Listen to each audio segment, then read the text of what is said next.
phone's at low percent, but I'm gonna be reading, sorry, throat's a little sore. I'm gonna be reading Life and Death. It's a Twilight reimagined story, and I'm gonna be reading it. It's by Stephanie Meyer. It's a Twilight story. It's basically the gender bent version of the original Twilight. Charlie and Renee stay the same. Everyone else different. But yeah, so I'm gonna be reading it from, okay.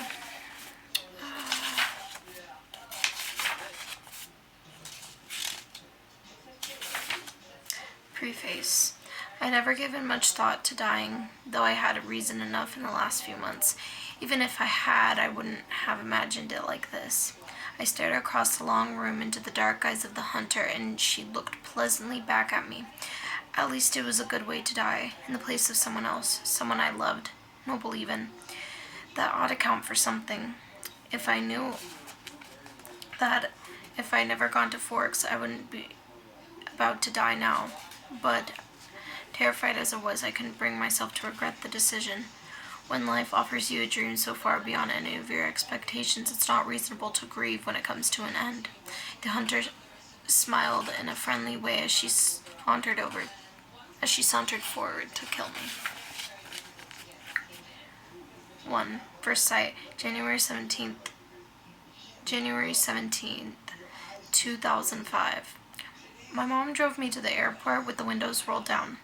Though it was January everywhere else, it was 75 degrees in Phoenix and the sky was bright blue. I had on my favorite t-shirt, the Monty Python one with the swallows and the coconut that Mom got me 2 Christmases ago. It didn't quite fit anymore, but that didn't matter. I wouldn't be needing t-shirts again soon. Sorry, I had to think about that. I'm gonna long shirts instead of t-shirts because it's gonna be cold. Anyways, in the Olympic Peninsula of Northwest Washington State, a small town named Forks exists under a near constant cover of clouds. It rains on this insignificant town more than any other place in the United States of America. It was from this town and its depressing gloom that my mom escaped with me when I was only a few months old. It was in this town that I'd been forced to spend a month every summer until I was 14. That was the year I decided I finally started making ultimatums. These past 3 summers, my dad, Charlie, vacationed with me in California for 2 weeks instead. Yet somehow I now found myself exiled to Forks for the rest of my high school education. A year and a half, 18 months. It felt like a prison sentence. 18 months. Hard time. When I slammed the car door behind me, it sounded like a clang of iron bars locking into place. Okay, just a tad melodramatic there. I had a overreactive imagination, as my mom was fond of telling me. And of course this was my choice, self-imposed exile. Didn't matter, or didn't make it easier. I loved Phoenix. I loved the sun and the dry heat in the big sprawling city. And I loved living with my mom, where I was needed. You don't have to do this, my mom said to me the last of 100 times before I got to the TSA post. My mom says we look so much alike that I could use her for a shaving mirror. It's not entirely true, though. I don't look much like my dad at all. Her chin is pointy and her lips are full, which is not like me, but we do have exactly the same eyes. On her, they're childlike, so wide and pale blue, which makes her look like my sister rather than my mom. We get that all the time, and though she pretends not to, she loves it. On me, the pale blue is less youthful, more unresolved. Staring at those wide, worried eyes so much like my own, I felt panicked. I'd been taking care of my mom for my whole life. I mean, I'm sure there must have been a time, probably when I was still in diapers, that I wasn't in charge of the bills and paperwork and cooking and general level-headedness. But I couldn't remember it. Was leaving my mom to fend for herself really the right thing to do? It had seemed like it was during the months I struggled towards this decision, but it felt all kinds of wrong now. Of course, she had Phil these days, so the bills would probably get paid on time. There would be food in the fridge, gas in the car, and someone to call when she got lost. She didn't need me as much anymore. I want to go, I lied. I'd never been a good liar, but I'd been saying this lie so much lately that it's almost sounding convincing now. Tell Charlie I said hi. I will. I'll see you soon, she promised. You can come home whenever you want. I'll come right back as soon as you need me. But I knew what it would cost her to do that. Don't worry about me. It'll be great. I love you, Mom. She hugged me tightly for a minute, then I walked through the metal detectors and she was gone. It's a 3-hour flight from Phoenix to Seattle, another hour in a small plane up to Port Angeles, then an hour drive back to Forks.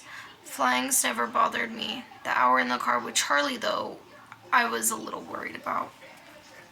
Charlie had been pretty decent about the whole thing. He seemed genuinely pleased that I was coming to live with him, sort of permanently for the first time. He'd already gotten me registered for high school and was going to help me get a car. But it would be awkward. Neither of us was what you'd call extroverted. Probably a necessary thing for living with my mother. But aside from that, what was there to say? It wasn't like I'd kept the way I felt about Forks a secret. When I landed in Port Angeles,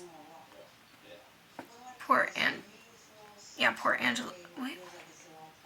have I been reading that wrong? No. Port Angel and Hills? Anyways, it was raining. It was an omen, just inevitable. I'd said my goodbyes to the sun. Charlie was waiting for me with the cruiser. This I was expecting too. Charlie's police chief swan to the good people of Forks. My primary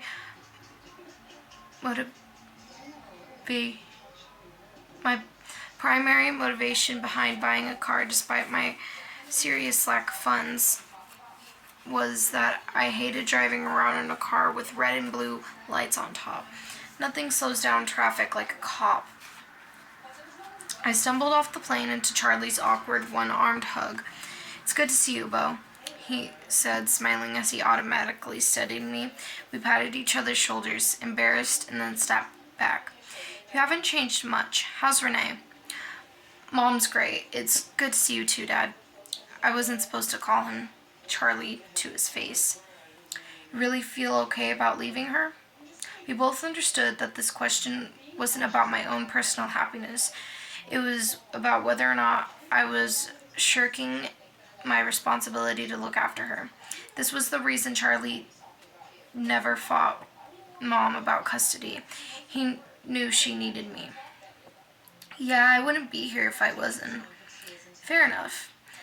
I only had 2 big duffel bags. Most of my Arizona clothes were too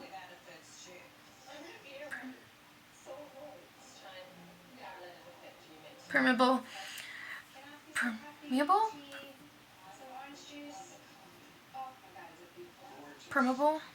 Oh well, for the Washington climate.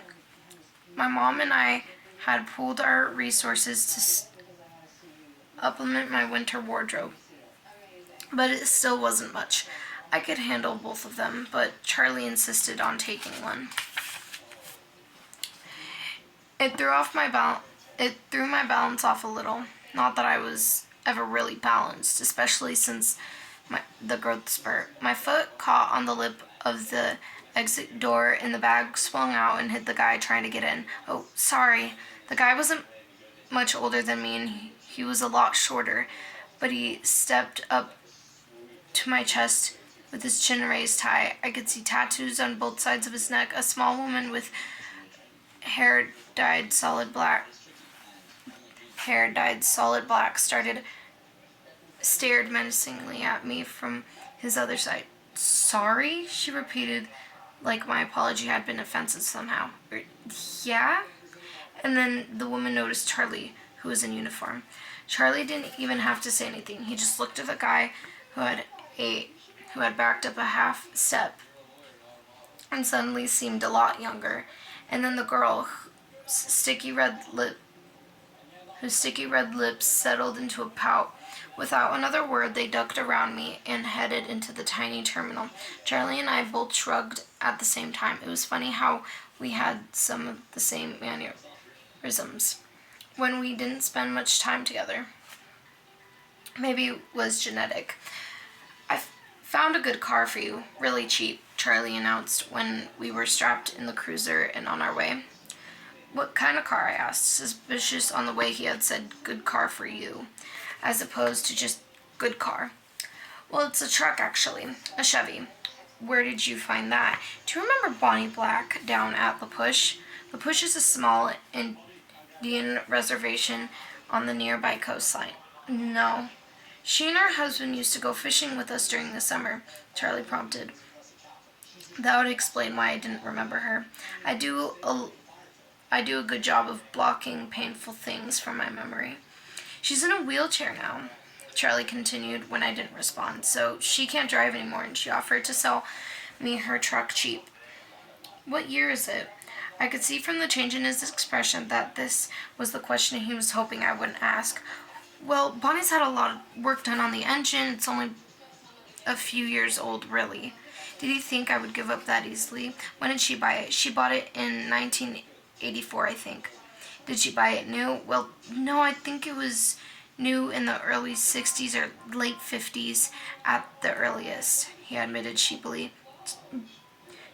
Dad, I don't really know anything about cars. I wouldn't be able to fix anything that broke, and I couldn't afford a mechanic.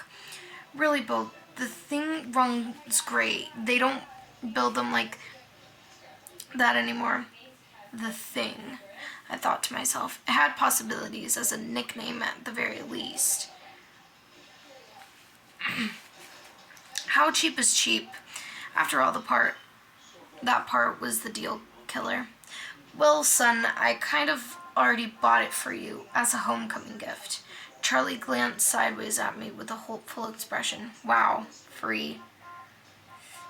You didn't need to do that, Dad. I was going to buy myself a car. I don't mind. I want you to be happy here. He was looking ahead at the road when he said this. Charlie had never been comfortable with expressing his emotions out loud. Another thing we had in common. So I was looking straight ahead when I responded. 13 minutes. I'm on page 7. It's only been 13 minutes. I'm a good reader. Or I'm a bad reader. Anyways, that's amazing, Dad. Thanks. I really appreciate it. No need to add that he was talking about impossibilities. Wouldn't help anything for him to suffer along with me. And I never looked a free truck in a month. I never looked a free truck in the mouth, or rather engine. Oh, there we go. Oops, wrong line. Well now, you're welcome, he mumbled, embarrassed by my thanks. We exchanged a few more comments on the weather, which was wet, and pretty much it for conversation. We stared out the windows. It was probably beautiful or something. Everything was green. The trees were covered in moss. Both the trunks and branches, the ground blanketed with ferns. Even the air had turned green by the time it filtered down through the leaves. It was too green, an alien planet. Eventually, we made it to Charlie's. He still lived in the small 2-bedroom house that he'd bought with my mother in the early days of their marriage. Those were the only kind of days their marriage had, the early ones. They're parked on the street in front of the house. That never changed. What never changed was my new to me truck. It was a faded red color with big curvy fenders and a rounded cab. And I loved it. I wasn't really a car guy, so I was kind of surprised by my own reaction. I mean, I didn't even know if it would run, but I could see myself in it. Plus, it was one of those solid iron monsters that never gets damaged. The kind you see at the scene of an accident, painted, unscattered, surrounded by the pieces of the foreign car it had just destroyed. Wow, Dad, it's awesome. Thanks. Serious enthusiasm this time. Not only was the truck strangely cool, but now I wouldn't have to walk 2 miles in the rain to school in the morning, or accept a ride in the cruiser, which was obviously worst case scenario. I'm glad you like it, Charlie said gruffly, embarrassed again. It only took one trip to get all my stuff upstairs. I got the west bedroom that faced out over the yard. The room was familiar. It had belonged to me since I was born. The wooden floor, the light blue walls, the peaked ceiling, the faded blue and white checked curtains around the window. These were all part of my childhood. The only changes Charlie had ever made were switching the crib for a bed and adding a desk as I grew. The desk now held a second-hand computer with a phone line for the modem stapled along the floor to the nearest phone jack. This was one of my mother's requirements so that we'd stay in touch. The rocking chair for my baby days were still in the corner. Or was still in the corner. There was only one small bathroom at the top of the stairs, which I would have to share with Charlie, but I had to share with my mom before, and that was definitely worse. She had a lot more stuff and doggedly resisted all my attempts to organize any of it. One of the best things about Charlie is he doesn't hover. He left me alone to unpack and get settled, which would have been totally impossible for my mom. It was nice to be alone, not have to smile and look comfortable. A relief to stare out the window at the sheeting rain and let my thoughts get dark.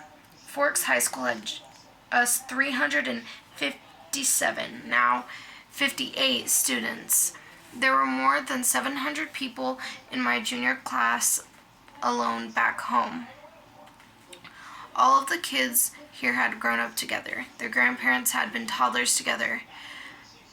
I would be the new kid from the big city, something to stare at and whisper about.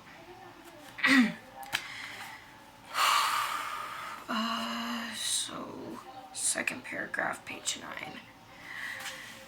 I'm going to get back to this tomorrow. I hope you guys, or I guess tomorrow night,